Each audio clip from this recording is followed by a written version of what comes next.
মুসা আলাইহিস সালামকে আল্লাহ নাম ধরে ডেকেছেন, ওমা তিলকা বিয়ামিনিকা ইয়া মুসা, এই মুসা হাতে কি, নাম ধরে ডেকেছেন।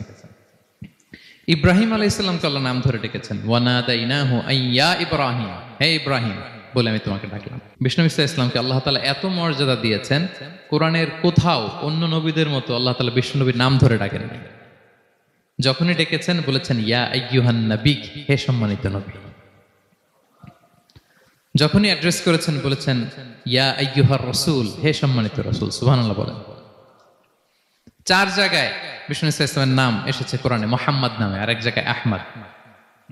এই 4 জায়গায় মুহাম্মদ যে উল্লেখিত হয়েছে, একটি জায়গায়ও নাম ধরে ডাকেন নাই, বরং ওনার রিসালাত, ওনার নবুয়তের বর্ণনা দিয়েছেন। যেমন মুহাম্মাদুর রাসূলুল্লাহ সাল্লাল্লাহু আলাইহি ওয়াসাল্লাম, মুহাম্মদ হচ্ছেন আল্লাহর রাসূল, এটা একটা কোরআনের আয়াত। এখানে নাম ধরে ডাকছে?